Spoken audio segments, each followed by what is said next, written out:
Welcome to Recovery His Way. I'm Tom Reynolds on the campus of His Way here in Huntsville, and we're glad to join us again. Today, we're very blessed to have the director of the Lovelady Center, Melinda MeGahee, joining us for a virtual conversation. Welcome to Recovery His Way. Today, I'm joined with Melinda MeGahee, who's the director of the Lovelady Center, and I've been blessed to get to know Melinda over the last few years. We've kind of journeyed this challenge of recovery together, her down in Birmingham and us here in Huntsville. And we were just chatting that we've both been doing this about the same period of time. Lovelady, of course, I know Melinda going into this, is certainly a stellar program and certainly been one of the big programs for women in our state, and is certainly the leader in our community for women particularly. I've had a lot of friends go there and be blessed by their experience there. And so, Melinda, thank you for joining us today. Thank you so much, Tom, for having me. And one of the things that I wanted to kind of start with, and I'm curious too, I know kind of bits and pieces, but I'd kind of like to hear a little bit about the Lovelady story, and kind of what kind of started this whole journey for you, how long ago that was back, and how you got involved in that type of thing. So maybe tell us a little about the inspiration behind the Lovelady Center. Well, for us, what I guess what had happened was back in 2003, 2002 actually is where it started. Me and my family had found ourselves in a situation with the law. And I would definitely don't mind sharing it. I'm an open book, but we don't really have time to get into all that. But through this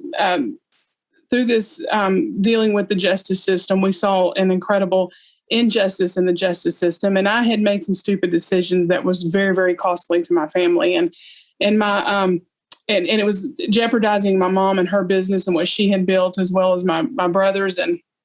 And my mom, seeing this, she felt like the Lord was leading her into full-time ministry. She had always felt that she was called into full-time ministry, but she really just wanted to kind of, I think, buy her way out of it, is how she likes to say it. But and in this situation, she decided, she was like, well, Lord, I know you're calling. She felt called into ministry because of this. I felt like God could not use me. I had, messed up a lot. I walked in a lot of shame, and it was a bad time for all of us. But for me, I did not feel that I could be used by God. And in 2000, in this situation, Mom said, she felt God was telling her she was going to serve women in prison or out of prison. She could choose which, but she decided that she was going to serve women in prison, outside of prison. So she got ordained, and she started going into prisons and ministering in Alabama. And she had asked me to go with her, but again, I felt like there's no way God could really use me, and I wasn't going to go, didn't go for a minute. And then she went to the Birmingham work release in 2004 on a Monday night. And it was the early part of 2004. And she called me after she left. She said, Melinda, I found the people that God has called me to serve, and I really, really think that He wants you to go with me. And I said, you know what, Mom, I think I got tired of her asking me. So that next night, I said, let's go. And when I went to the Birmingham work release, I too fell in love with the women there at Birmingham work release, and just felt a huge calling, an extremely amount of love for her, for the people there. And it was kind of like a Naomi and Ruth moment. I was like, you know what, Mom, your people are my people. Your God's my God. Where you go, I go. Yeah. So, and then in 2000, so we were going in and out of the prison or in Birmingham work release for a little while. And then just hearing the history of women, when you ask them, what are you in prison for? What have you done? How did you get here? A lot of times when they tell you this, their second or third time or to be in prison. And we're like, why do you keep coming back? Or why can you not get, break free? And they many times said, because they always went back to the same place they came from. So Mom opened up her home in the late part of 2004 to women coming out of prison. It quickly grew, and by mid the following year, her house was full, my house was full, and we had a couple of graduate houses, and they read they wrote a beautiful article, and I think this is how the Lord, kind of moves us. We weren't looking for opening a ministry like this. We weren't looking to do it, but I think God definitely had a plan. And in the Birmingham newspaper, who sometimes media cannot always shed the best light, but this particular article that they wrote about us was great. It said, "From prison to mansion, women get fresh start," and it shared the story of what we were doing. And again, great article, but the neighborhood realized we were helping women coming out of prison. It caused an uproar. So my mom went on a quest looking for a place to that we could house our women, knowing that the neighborhood was pitching such a fit. And she came to a small building not far from where we're at. It's catty corner to our current location. And that building was for sale. And she said, she called the guy on the number on the for sale sign and said, how do I think this building would help me house my women. And he said, yeah, I'd listen to the story. He said, yeah, I think it will. He said, to get the key, you go into the old East End Hospital building. And that building is also empty. He said, but a security guard is there. Just ask him for the key, and he will let you get the key to this building that we were looking at. So my mom came and knocked on the door to this 250,000 square foot old abandoned hospital building that had one security guard in it. And she said that she was here to get the key to the itty bitty building catty cornered to us. Mm-hmm. And he said, well, come on in and I'll give you the key. And as soon as she walked over the threshold, God told her this is where we were going to be. And so she never got the key to the other building and started making things work to make what we now know as the Lovelady Center work. And I can tell you, when she came and showed me, I knew what resources we had. I knew there was no way in the world that this could happen. We didn't have it. And I told Mom, I said, Mom, this is borderline insanity. There is no way that we can make this work. And she says, I know it is, but do you know how many lives God can change in a place like this?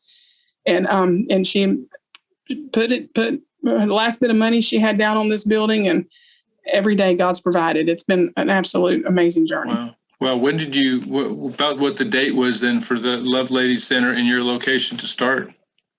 It was in August, late August, early September of 2005. Oh, okay. And so, so you go into a 250,000 square foot building, hospital, former hospital? Yes, never thought we would occupy the whole building because it was so big. And now we are in every corner. Okay. Every corner's filled. And so when you went there, how much of the building did you use originally? Was it even usable at that point? I would think it would not be repaired. It was out of repair. Well, it was it was usable. And no one had resided in it. It had ended up being used as a retirement home for a season. And so, and then again, this is kind of a crazy story. A lot of ministries reach out, say, well, how do you get things in order? Or they want this perfect plan to get involved. And I know a lot of business plans tell you, if we looked at a business plan getting into this ministry, we would never have done it because it doesn't make sense on paper. The mom put the contract on the building, and then Hurricane Katrina happened. Okay. And right after Mom put a contract on the building. And so FEMA reached out to the people who own the building and said that we understand that you have an old building that we could potentially evacuate those from Louisiana here. And they said, well, we no longer have, someone has a contract on the building, so you're going to have to go through them. So FEMA reached out to my mom, and they said that we need access to the building. And it was like 6 days. We didn't have furniture in the buildings in any of the rooms or anything. And they said, in order to occupy this, in order to make this contract work, and gave us a list of things that they need to make happen.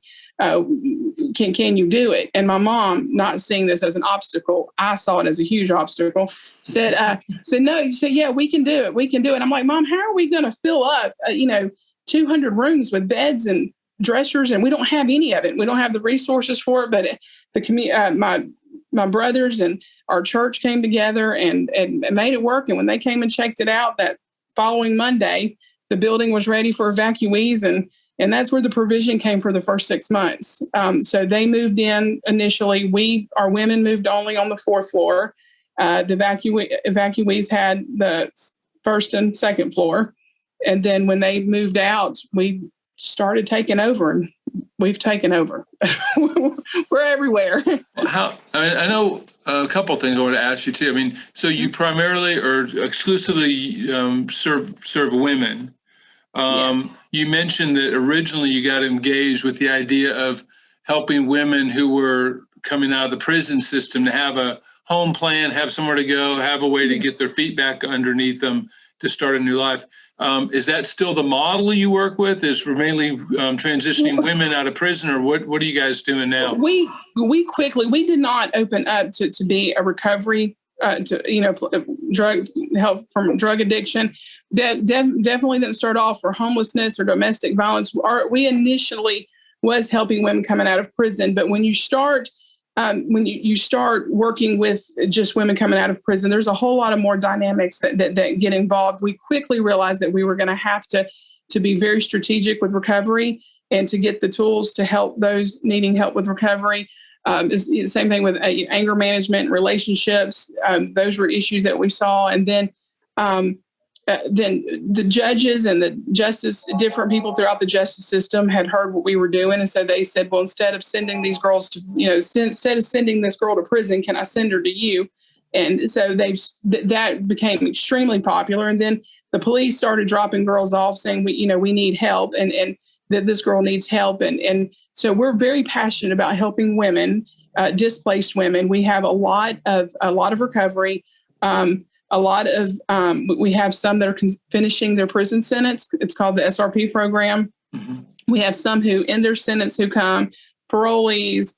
We do have an emergency shelter for homelessness. And that looks a little different right now due to the pandemic, but we do have that to help those.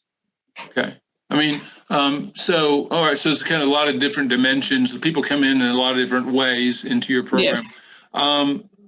So I know one of the things, we deal with men, so that's a considerably different situation than dealing with women.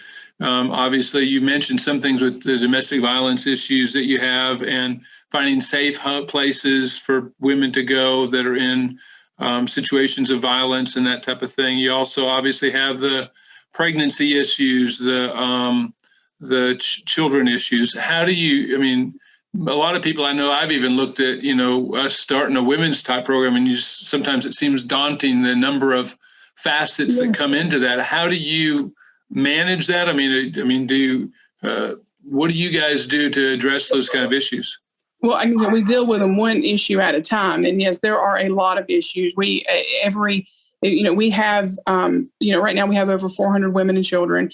We did not originally start off with children at all. Children were not part of it. We thought we were going to say, like in prison, we were going to the prisons and ministering. You minister to them and you show them the love of Jesus. In prison, they're a lot more apt to listen to you about Jesus than they are, when they get out. And so we started just feeding them and sowing into their lives. We believe we take a holistic approach. And even then we were saying we're going to take a holistic approach and we're going to help them get their driver's license. We're going to help them, learn how to work and we're going to, make sure that their health is intact and, do all that we can just to feed and clothe them and then, and to teach them about Jesus and life skill classes. And then we're going to send them home and let them mother once they get home and be that mother that God created them to be. But when you're trying to make a mother whole without the child, we were seeing that the dynamics when they got home, they weren't prepared, they weren't ready. And so we discovered that if there's any way to integrate that relationship and to help them in the process while they're here in a structured environment, it's with a support system, it's very beneficial. We kept saying we're not, no children, no children, no children. And then, then one had an emergency. So, okay, well, this child can come. And we kind of joke, I think we finally just completely gave in. We had some government official here touring our building. And at this time, we really didn't have children. And one kid drives by on a bike and kind of swipes this government official that we had here that day. And, we kind of said, you know what, we've got children. We might as well create a program for the children. So from that, so now we have a daycare. We have an area that's for our kids here. We have it's an off-campus school now that deals with the dynamics that our children bring. So it's and that I've been very blessed with a wonderful. I'm going to call her principal director over that department. So it's again, challenges come. We've tried to figure them out one at a time. We have a lot of infants right now that comes in seasons. I feel like we have I think 7 or 8 babies that have been born in the past few months. And so you asked a broad question. I hope I'm answering it by just saying just one issue at a time. Right. And yes, we don't do men. That's something that we don't have men in any program. We do, we refer to y'all's program or any other men's program, depending on where they're at. We're passionate that God called us to women. My mom's maiden name is Lovelady. I think that's very prophetic. And we're keeping it, we're the Lovelady Center. Okay. You said about 400 are there. What percentage of those are women versus children then? Right now are things like 353 women and probably about 58 children. Okay. About 58. You're about 58. Rather general in a very specific way. Right. Well, I was trying to remember how many are in our kids zone and how many in our school, and some of them that are in our school and kids zone are in our graduate program. So I want to give you the right number, but there's different because we have a graduate program, and so when our girls graduate, they can stay here for a season. We'll, if we have grad apartments or if some grad housing available, then we'll help move them into there if they want, or they move, or they go back to where they came from, hopefully with a good home plan. But a lot of them that stay in our grad housing, their children still come here to our school or daycare. Okay. All right. Well, obviously, you guys have a very broad work that you do with women. I mean, helping the children and all the things you do is amazing. And I appreciate what you said about holistic. I know for us too, when we feel like God brings somebody to us, they bring us all of them, and we're going to help all of them, not just run them through a recovery program or even just teach them the gospel and baptize them and send them on their way. I mean, it's a whole thing about driver's licenses and all that. It's a part of the program. I guess my question is, as you look at your program, what do you feel like are the parts that you're proudest of? What do you feel like are your competencies when if somebody were to come to Lovelady, this is some things that are uniquely special that's going to happen there relative maybe to other programs? Well, like from a tangible standpoint, if you say what's unique to us, we do have children and a lot don't with the daycare and different, where we try to help with the child as well. And, our size is unique, but I think the thing that people say, and that makes us very unique is our love. We love very hard. We love very strong. We love deep. We are passionate about the love of Jesus is where the transformation can come from. And out of the thing that has not made sense for me from the minute I walked to the Birmingham work release for the past 16, 17 years is how much that I deeply love each and every one of them. And our staff feels the same way. And so people frequently tell me, Melinda, y'all love like nobody I've ever seen. It's just we are passionate about love. Right. That's awesome. That's awesome. As you guys have a lot of these really good things going on, I know that as you've talked about the growth of your program, you face challenges. From the very get-go, you're facing some major obstacles. What do you feel like as you look at your program today are some of the challenges of just being a Christ-centered recovery program in the culture we're in and the challenges of recovery that we face right now?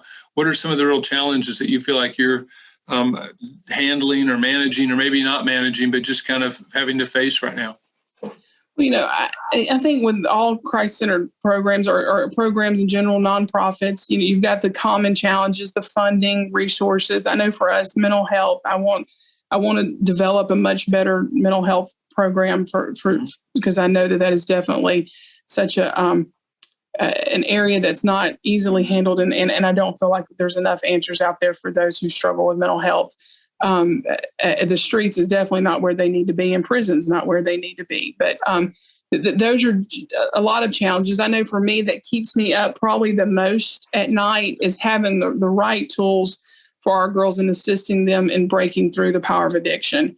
The trends of addiction, the changes, the root of addiction, all those are so challenging, and we try so hard to stay ahead of it. And I know the power of God. The power of God can break that power of addiction. I think it's the only thing that really can break the power of addiction. And it is for us just to determine the tools to use to help them find that freedom. Right.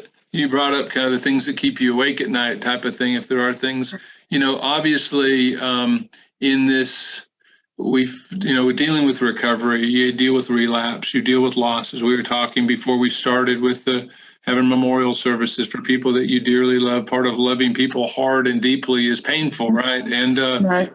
So you face those kind of losses. What, for you personally, and even for your staff, what kind of things do you do to stay motivated, to stay encouraged, to stay positive when sometimes the news isn't always very good?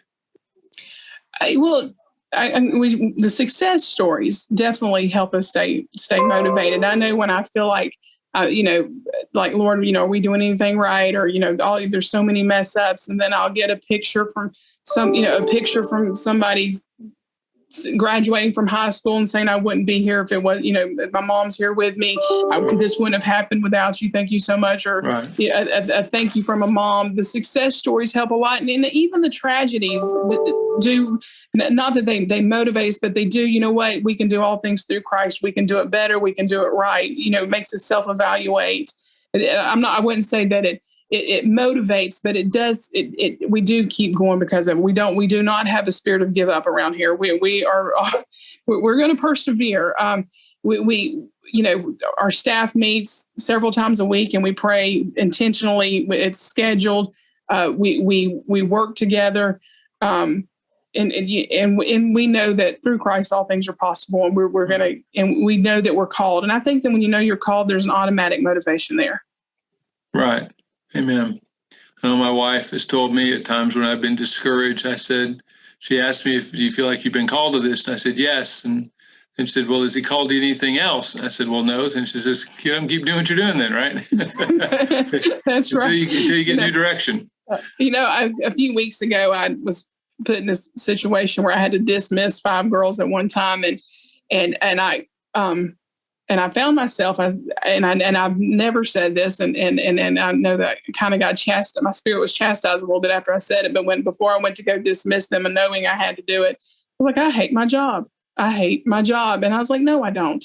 I take that back. I love my job. I cherish my job. I appreciate my job, and I'm not gonna.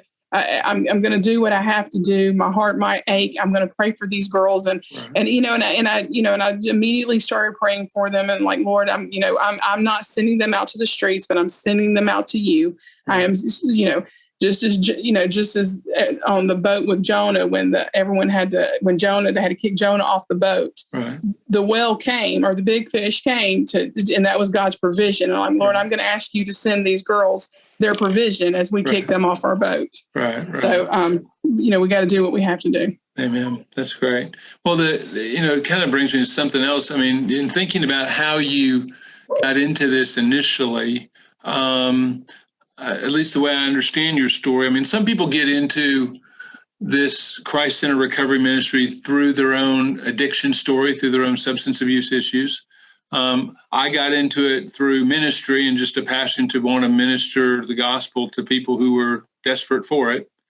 I guess, I'm interested in kind of, as you got into this and been doing it for nearly 20 years now, what are the blessings that have come for you? I mean, if you hadn't done this 20 years ago, where you might be today versus where you're at today because of this experience, what kind of things you see having happened for you personally through the hand of God, through this opportunity that sometimes, can be very painful and very difficult. And it's not, we love our job. There's certain aspects of it that are less pleasant than others, right. But still it's all important and critical. And I think when at the end of the day, even going through the hardship of dismissal sometimes is some of the best experiences looking back on it that you have. But I guess I'm just interested in what you think God has done for you through your journey. I can't imagine not doing what I do. When I think about my life prior to getting into ministry, I was very self-righteous. I had never done drugs, never at all. And I was self-righteous, and it took my own stupidity. The Lord took it. It didn't have to take it, but it did take it for me to just learn, true humility. And I cannot imagine my life not in this ministry. I know that I am answering a calling from God. I know that that this is what He has for me, and I would not want to do anything different.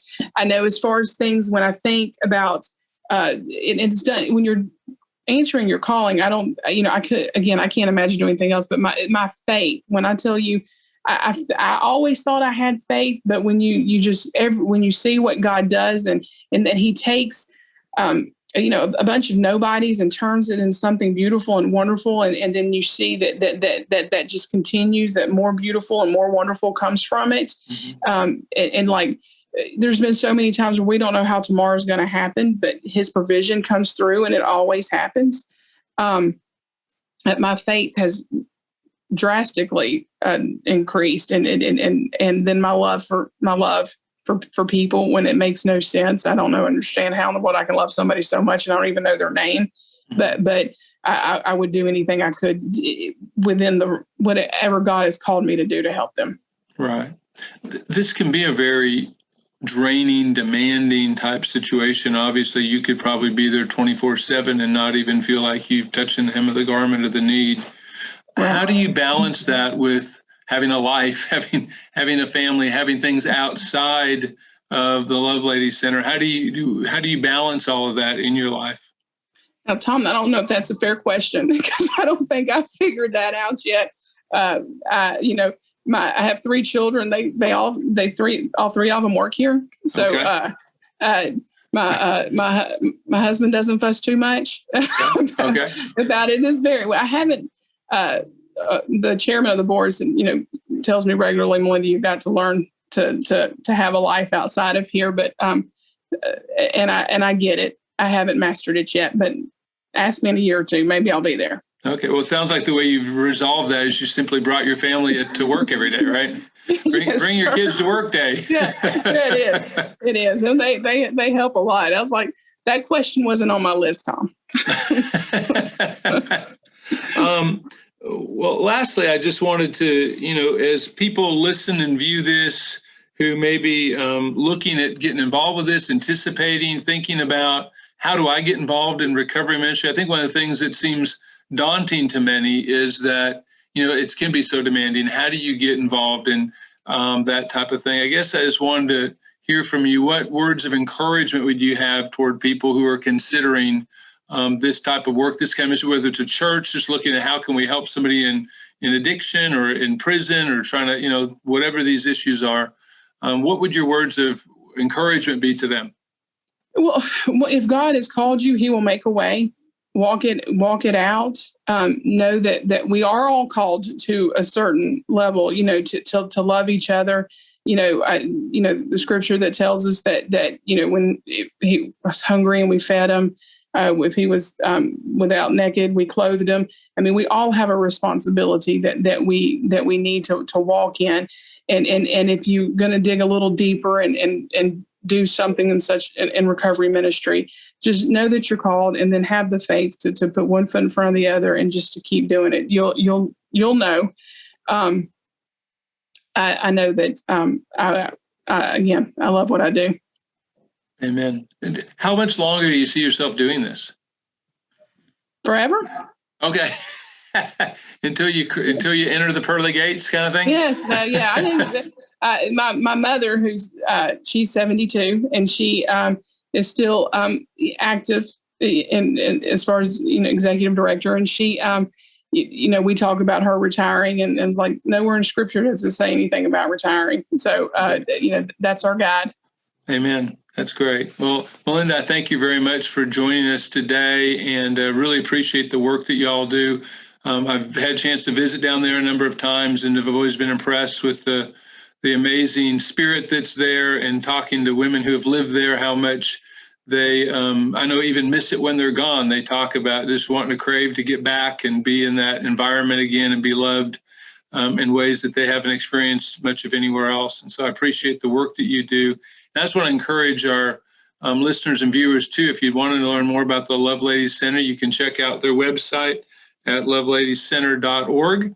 And again, thank you, Melinda, for joining us today, and have a blessed rest of your day. Thank you so much. Appreciate you having me. Thanks, Melinda.